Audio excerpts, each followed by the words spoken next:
Meron na naman ako na-check out dito sa TikTok. Guys, sobrang viral nito. Di ko alam, pero makiki-viral din tayo. Okay, ito yung Lidsto handheld vacuum cleaner. Guys, grabe to kasi hindi mo na kailangan isaksak, hindi mo na kailangan ng mga wires, hindi mo na kailangan ng mga pipe. Eto na lang. Sobrang dali gamitin. Isang button lang. Start ka na. Okay, unboxing natin.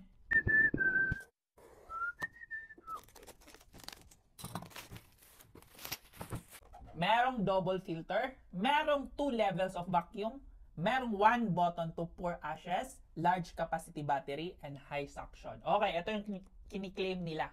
Sige, try natin. Ito yung mga nasa box. Tingnan nyo. Tapos chargeable din siya. Okay. Maganda daw to sa mga may sasakyan, yung mga ready to go.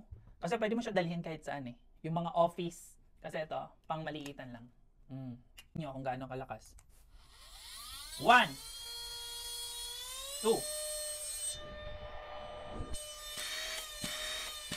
Lakas ng vacuum. Guys, tingnan nyo. Lapit.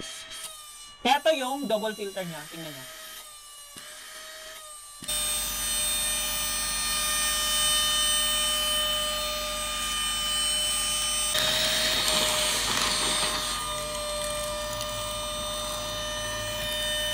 Dang. 2 level.